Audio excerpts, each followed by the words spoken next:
रामपुर का राम। रामपुर के राम को सीतापुर के सीताराम से काम आ पड़ा। सबेर सवेरे ही वह पैदल चल पड़ा। लक्ष्मणपुर पहुँचते पहुँचते दोपहर हो गई। उसे बड़ी भूख लगने लगी। उसने सोचा कि भोजन करने पर ही यह भूख मिटेगी। वह एक कपड़ेल वाले घर के सामने रुक गया। उस घर में सब लोग बिल्कुल बहरे थे। राम इस वास्तविकता से अनपरिचित था।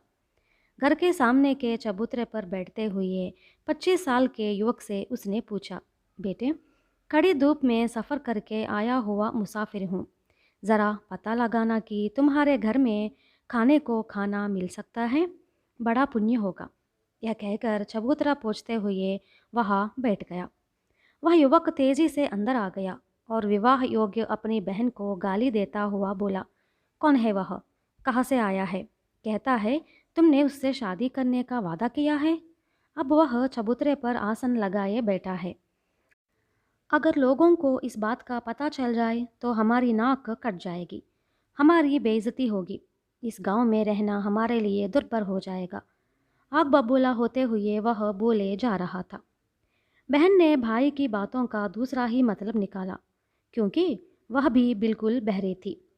क्रोधित नागिन की तरह फुफारती हुई अपने पिता के पास गई, जो आंगन में काम पर लगा हुआ था।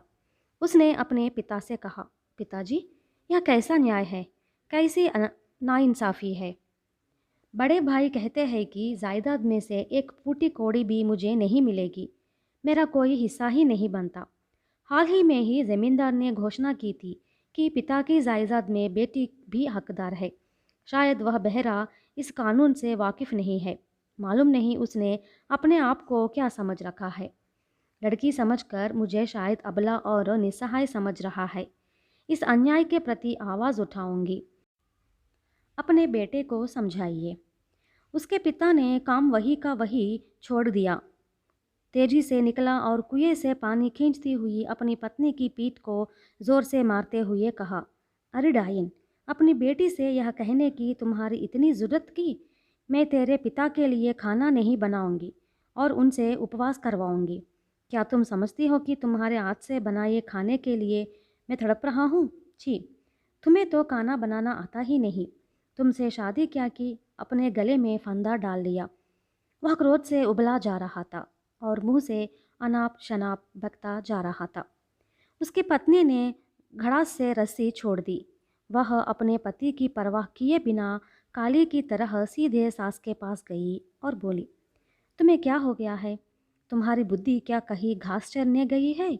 40 साल हो गए हैं, फिर भी उसे सलाह दे रहे हो कि वह दूसरी शादी करे। उसे मेरे खिलाफ भड़का रही हो। कर ले तू जो चाहे कर ले, परंतु मैं भी चुप बैठने वाली नहीं हूँ। मैं इस गांव के बड़ों को ही नहीं, नदी के उस पार के गांव के बड़े लोगों को भी बुलाने की शक्ति रखती हूँ। उन्हीं के हाथों तुम लोगों को कोड़ों से ऐसा पिटवाऊंगी कि कभी ऐसी बात मुंह से ही नहीं निकालेगी। उसके चेहरे तथा हाव भाव से ऐसा लग रहा था मानो उस पर भूत सवार हो गया हो। बूढ़ी तमतमाती हुई बोली, अब तुम्हारी असलियत जाहिर हो गई। आखिर तुम होती कौन हो मुझे घर से निकल जाने के लिए कहने वाली? यह मेरे पति का घर है, अब मेरे बेटे का घर है, कल मेरे पोते का घर होगा। यही जीऊँगी, यही मरूंगी। यह भी देख लूँगी कि तू मेरा क्या कर सकती है। उसने अपना आंचल कमर में ऐसा बांध लिया मानो लड़ने के लिए तैयार हो गई हो। एक की बात दूसरे की समझ में नहीं आ रहा था। वे आपस में एक दूसरे को गाली दे रहे थे, जोर जोर से चिल्ला रहे थे। थोड़ी देर बाद सब बाहर आए, ग्रामाधिकारी से मिलने और उससे शिकायत करने, अपनी अपनी दलीलें पेश करने।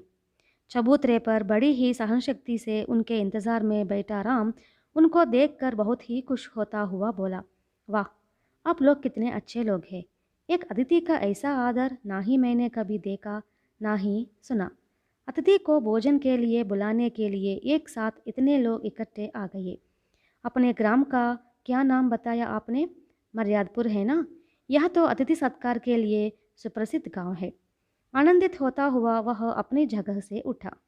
क्रोध से जलते हुए उस घर के बड़े आदमी ने कहा, तुम कौन होते हो हमारे घर के निजी मामलों में दखल देने वाले? जाओ यहाँ से। राम उसकी बातें सुनकर हक्का पक्का रह गया। घबराता हुआ बोला, बाप रे, यह कैसा अन्याय है। एक वक्त के भोजन के लिए 10 रुपये, इतनी बड़ी रकम। अगर मेरे पास इतनी बड़ी रकम होती तो मुझे भूख ही नहीं लगती। आपके घर के चबूतरे पर बैठने की नौबत ही नहीं आती। उसने और विलंब नहीं किया, वह दौड़ पड़ा।